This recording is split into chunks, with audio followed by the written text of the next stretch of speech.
congratulations on winning the Middle East Prism Awards for 2021. And what does the award mean for you and for the organisation?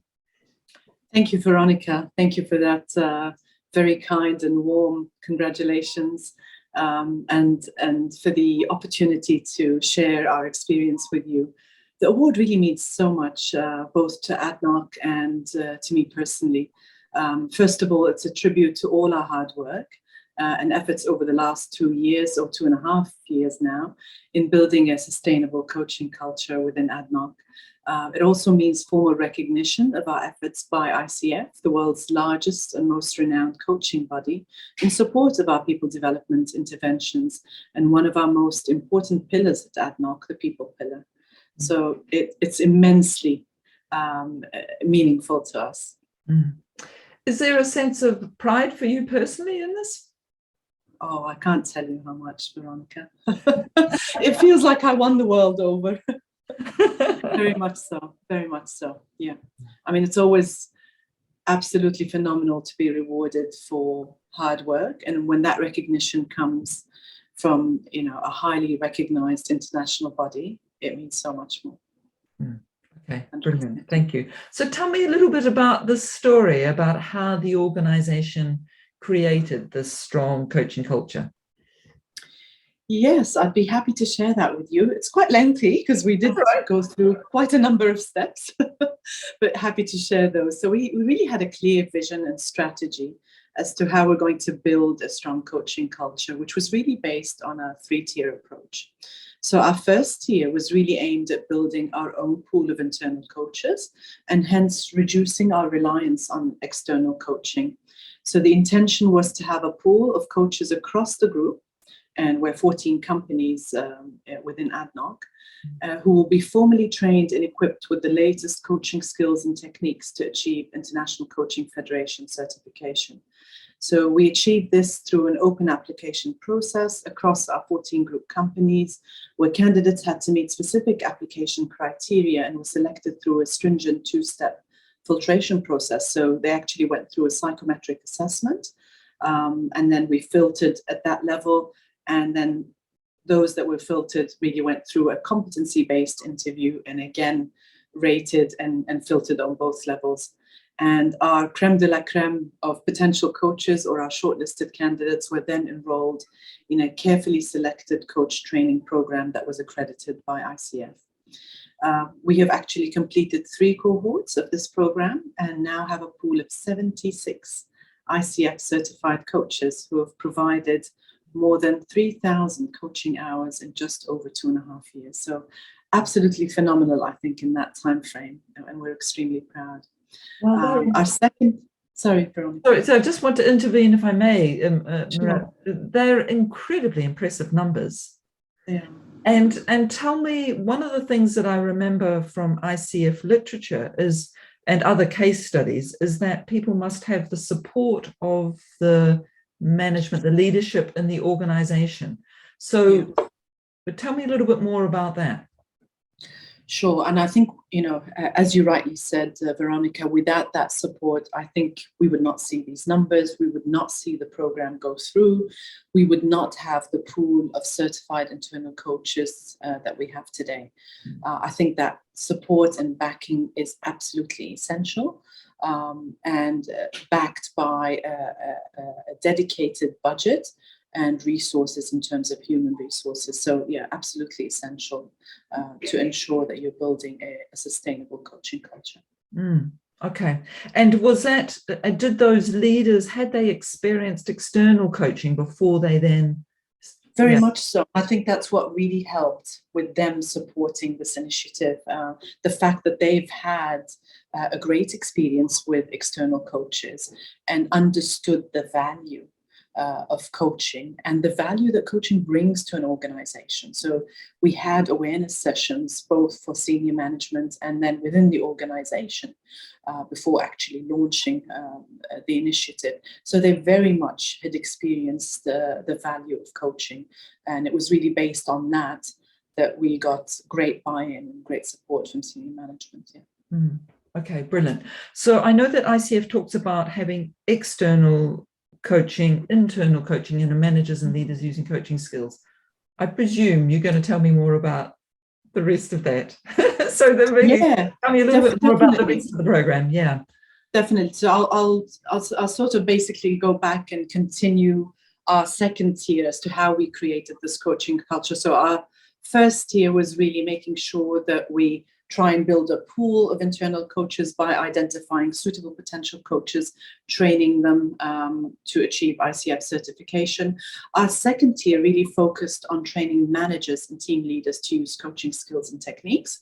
And we specifically selected our largest population of approximately 4,000 managers and team leaders as our target group for the coaching program, as they would really have the greatest impact and ripple effect across the organization. And the third tier of creating this coaching culture was aimed at really upskilling our existing internal coaches like myself and some of the others with advanced coaching skills. So we have internal coaches who might be ACC accredited. We did make sure that they're upskilled to achieve either PCC or a more advanced coaching certification level. So that, in a nutshell, really very briefly describes our three-tier approach to creating a coaching culture at ADNOC. Okay, brilliant. Just as a point of clarification, I'm saying, this is an aside, Mirella, but this case study is going to be so easy to write up because you are answering things beautifully. So thank you for your brilliant preparation. Yeah. My pleasure. Okay, so you talked about 4,000 managers and leaders as being the key people to learn coaching skills. How many employees do you have across did you say 12 organizations for ADNOC? 14 group companies that actually merged into one ADNOC about three and a half years ago. Yes. We've got 46,000 people across the organization, 46,000. Wow. So we're a conglomerate. I mean, the number might seem small in proportion to the entire population, and that's why we focused on our greatest and most impactful target audience that could really create a marked impact in creating this coaching culture. Okay, brilliant. We're a huge organization, and we've achieved a lot in that time frame, but obviously there's a lot more work that can be done. Yeah, lovely, thank you. The next question was, what was the problem that coaching helped to solve? But it doesn't necessarily have to be a problem if that's not the, that thing. It's kind of, what was the impetus, if you like, that might be better. What was the impetus that said coaching would make a difference? Yeah, I think, to be honest, it wasn't really set out to resolve a problem as such. I think we just came up with, we recognized as a group of coaches within the team, we wanted to create something within the organization. We understood the value that coaching brings to an organization, and we wanted to create this program. And we basically indulged our senior managers, created this awareness to ensure that they understand the value that coaching brings into an organization. And that's where we started, to be honest. But having gone through that experience and that process, we did realize that it did help in improving communication within and between teams, which really created a culture of open feedback and willingness to share. So in that process, a lot of problems that I think we did have intrinsically within the organization really did get resolved as a result of creating this coaching culture. So people were more engaged. Communication, there's a lot more communication between teams and inter teams.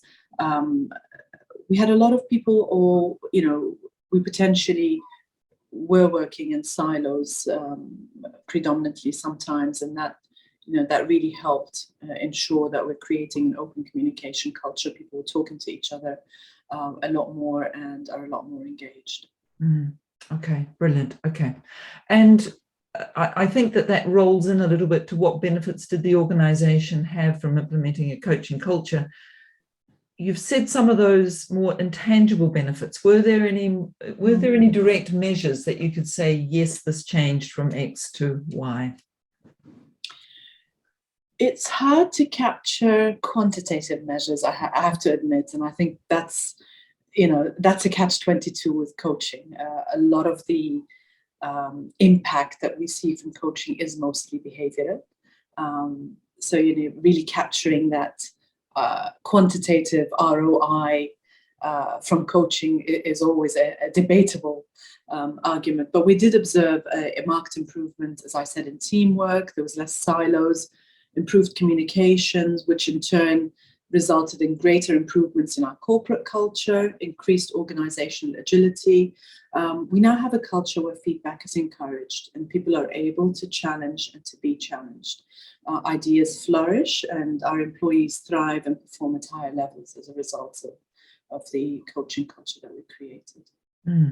Okay, brilliant. I've got here, did you have a mix of internal, external? You've already answered that one, I think. Mirella, is there anything? Yeah, you know what, I did forget to mention something. I know I did say we have a mix of both internal and external. So we've always had coaching at ADNOC. We've, in terms of external coaching. Yes. We've had external coaches. They were predominantly provided to our senior managers across the organization. We continue to have a database of external coaches, which has been highly regulated by the team. We've ensured that our external coaches meet stringent criteria, and they both apply the same terms, are strict terms and conditions, and use the same pricing. So we had different vendors that may have come through with different pricing for the same level of senior leaders. So we've reviewed the agreements, revamped them, made sure that we have specific criteria as to what sort of external coach can be coaching a particular senior level within the organization. And that's also been sort of tidied up alongside our pool of our coaching culture that we created internally. It's interesting, isn't it, that the pricing is, what do you think the advantage of kind of equalizing the pricing was across the board? Yeah, you know what, I think that was definitely an advantage to us, because you can't, I mean, in the old days where we had 14 independent group companies, vendors were going out independently to some of our group companies and providing different pricing, and HQ didn't know about that sometimes. And people were happily rolling along until we started this initiative, or we had a coaching and mentoring team at HQ, where we said, okay, well, we really need to look at this.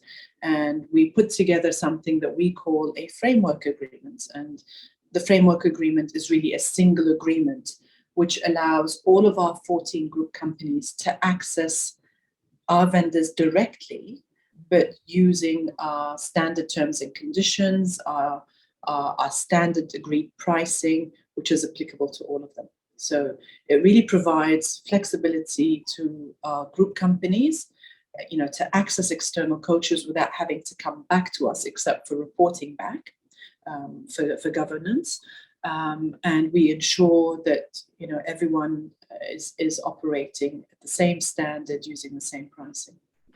It's a very interesting model, isn't it? Because and there's part of that the responsibility for doing the contracting is more shared, is more of a partnership. That because if I think about, as an external coach myself, approaching a company, I'm the one who creates the contract. And then it's agreed or not agreed. But when the organization creates the contract, then you simply agree to those terms and conditions, or you don't agree to those terms and conditions. 100%, yeah.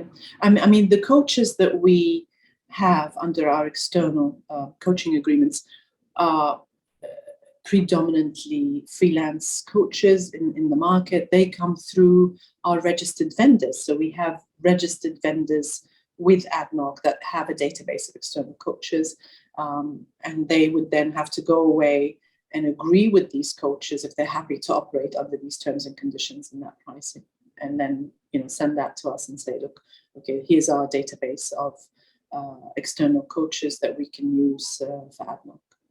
And if I were a a leader within ADNOC, it means anywhere within that system, I can say, I can make the decision that I need some coaching, and I can go to one of these registered vendors and simply engage them, and then only have to report back at the end of that. Is that how it works? Yeah, sort of. We do have a process. So the leader can't just go directly. He has to go through a focal point at, Yes.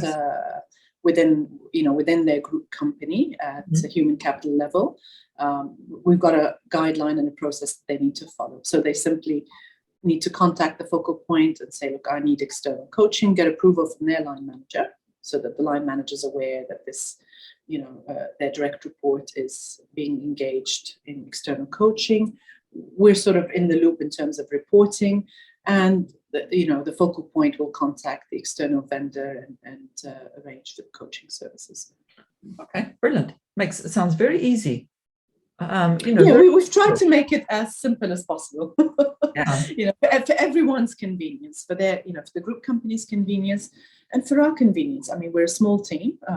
We can't be managing requests from X individuals across 14 group companies. Yeah. So we try to make it as easy and as simple as we possibly can. And does that mean also then that you have standard feedback mechanisms? Because you said that there are feedback mechanisms. So tell me a bit about those and what you've put in place. Yeah, we've got various forms of evaluating the coaching that comes through, both internally and externally, and in terms of getting feedback. So let me tell you a bit more as to how we operate internally. So our internal coaches are paired with coachees within the organization, and we've got specific guidelines for pairing them. So depends on the level of the coachee, the experience of the internal coach. Is there a specific, we do have coaches that have subject matter expertise, although that doesn't really matter if you're a good coach sometimes, but sometimes our coachees require somebody who may have finance background. So we've got specific guidelines for matching coaches with coachees, and then reporting back. So let's say a coaching journey is made up of, is made up of 12 sessions. On our system, every session is electronically logged by the coachee. So once a coachee has a session with the coach, they go into our SAP Success Factors, they log the session, the date, the time of the session with, selecting their coach or the program, the coaching program that they're part of. And then there's an opportunity to update the activity log, i.e. agreed actions, takeaways from the session, and provide immediate feedback based on the session, so they can actually, rate the session immediately on a scale of 1 to 10, where 10 is the highest. So we get immediate feedback on every session. Additionally, we send a specific evaluation form midway. So if it's a 12-session journey, after session 6, there's a specific evaluation form which is required to be completed, made of several sort of questions, including written feedback or open comments, which then comes back, and that is rated accordingly. We do the same at the end of the coaching journey.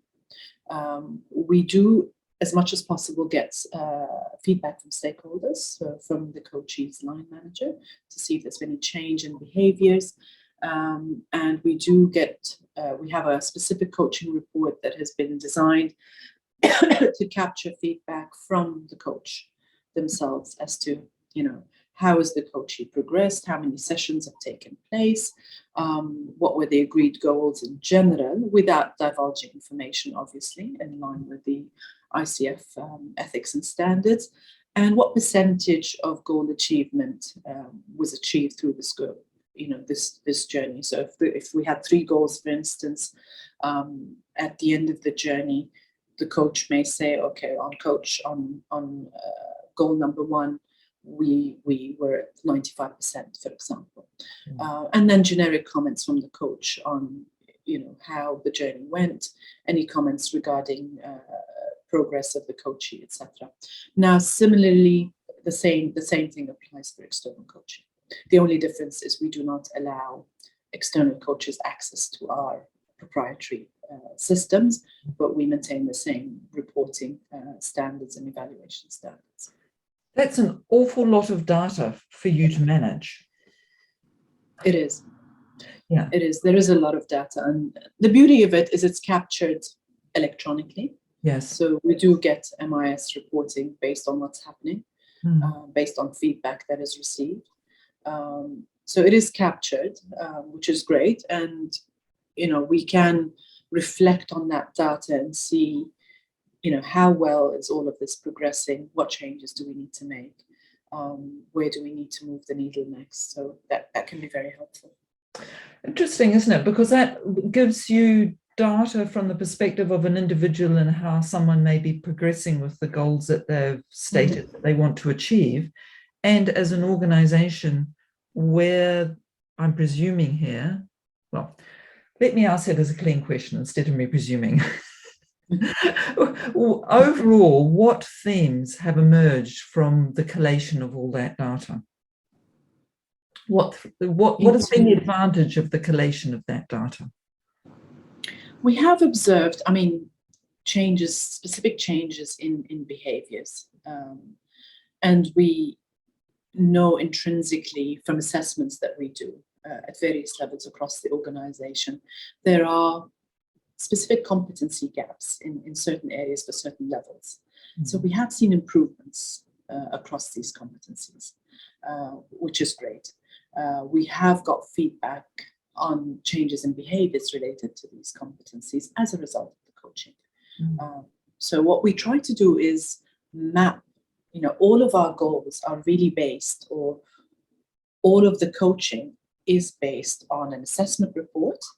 That assessment itself is actually based on our competency behavioral framework. So it's custom designed to assess a leader within ADNOC at that particular level against specific behaviors that ADNOC expects at that particular level.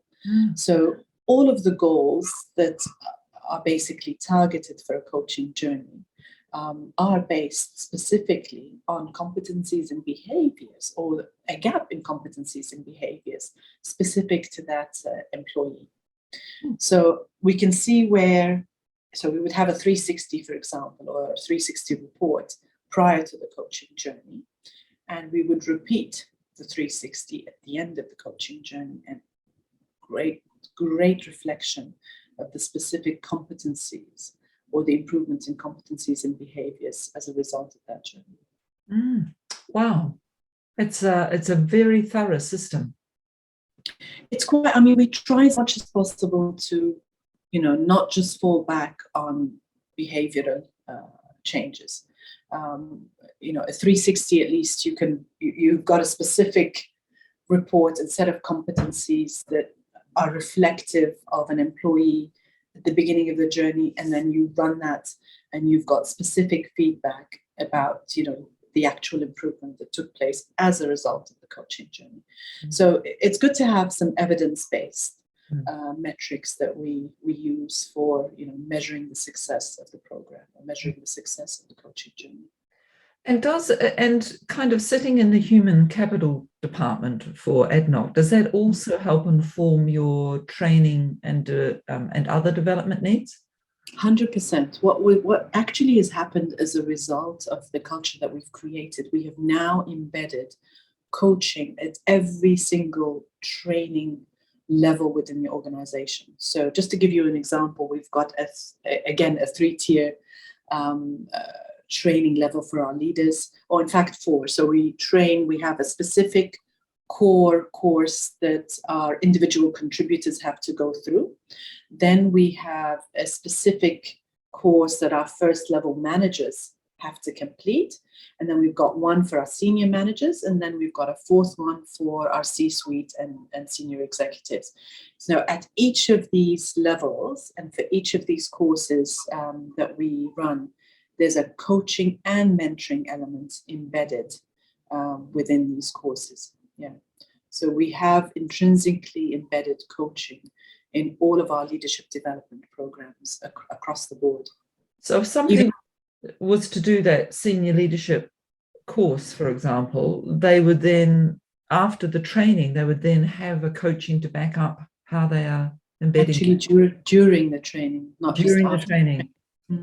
What we do is we actually embed a coaching and a mentoring element. So we ensure that each of the employees that are going through these courses has access to a coach, which really ensures that, you know, the outlined learning outcomes of that program are actually being achieved. And any competency gaps that are, and we do 360s across the board for these programs, pre and post. And the identified competency and behavioral gaps are actually addressed.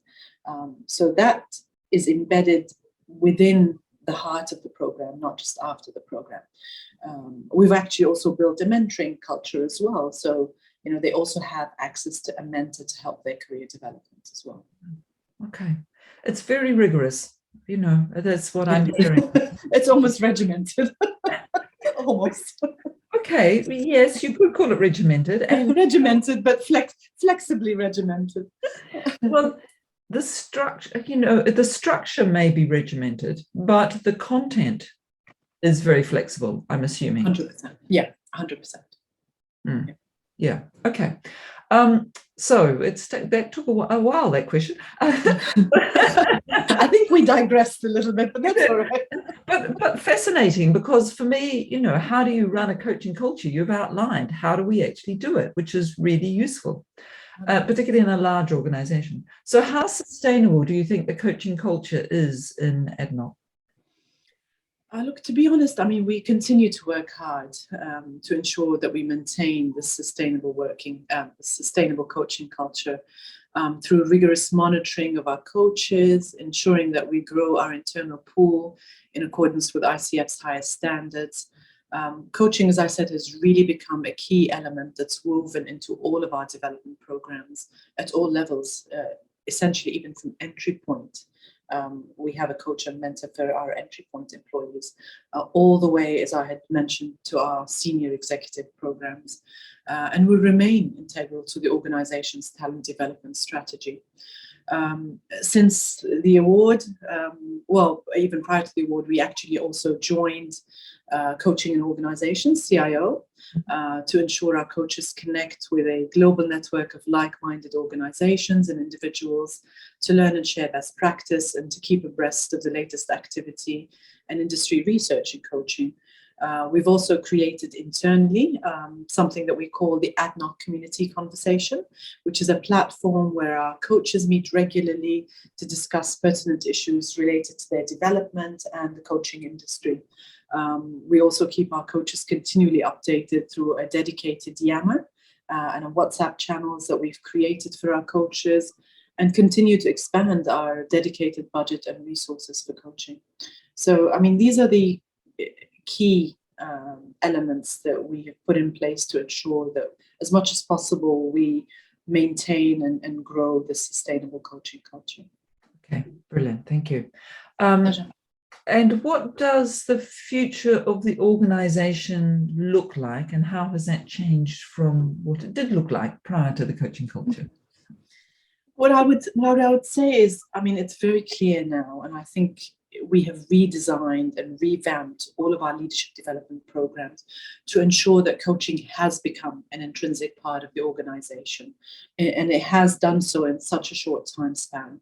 And it's really a key element that's woven into all of our development programs and will remain integral to the organization's talent development strategy. So that's something that is definitely there and will be there for granted going forward. In fact, as I said, we've created a coaching and mentoring culture in the organization, which really means that employees have access to a coach and a mentor, which plays a major role in achieving our human capital objectives and is essentially aligned with the company's vision and the broader UAE 2030 vision of really having a world-class organization, world-class leaders to steer the company and the nation forward. Okay, so the honourable mention who I'm sure, Arif, said for him that it was also part of the work that he had done with EDF was also something about being a larger contribution to the company, to the country as a whole. Do you see that as well, being part of the government here? 100%. I mean, to be honest, we're the largest oil and gas company in the Middle East. We're the 12th largest in the world, and we're growing almost exponentially as we speak. We have huge targets that we would like to achieve. We're very agile and very proactive. And I would love to use a word that our group CEO uses. We want to be disruptive. We want to be disruptive. We want to continue growth. We want to continue not just growing the organization, but to do so growing and ensuring our leaders are equipped to deal with the changes required in the future, and to actually preempt these and ensure that our leaders are actually well trained and set out to basically be ahead of the curve, to ensure that we're ready, future ready. So I think, having said that, it's intrinsically important that we continue to do so, to stay ahead of the curve. And if we didn't have, I think, a sort of well set out initiatives, programs that really embed key initiatives like coaching and mentoring, it would be really hard to achieve some of these targets. Okay, brilliant. Thank you. Mirella, I just have an aside, and it's just, I'm not going to, I won't put this in quotes, let's say, but I just want to know, it seems as though there must have been an education piece in there about the difference between mentoring and coaching. 100%.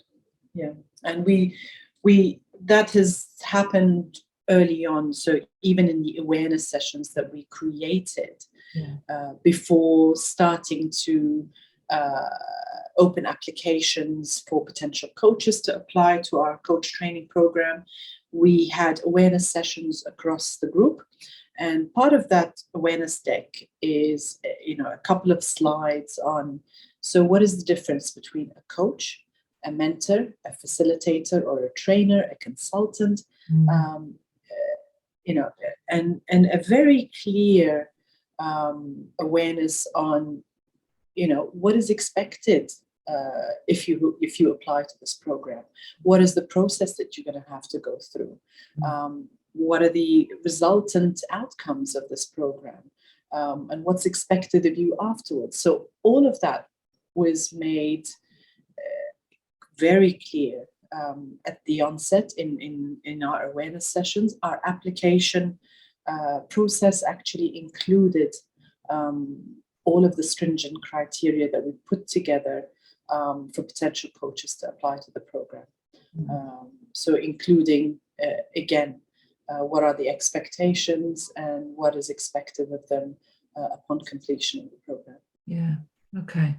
And we continue to run these sessions. So, should we do intend to open applications again and continue training, but we're in the process of, relooking at our pool, making sure we've got more of our ICF certified coaches, completing the journey towards accreditation. We continue to run these sessions continually.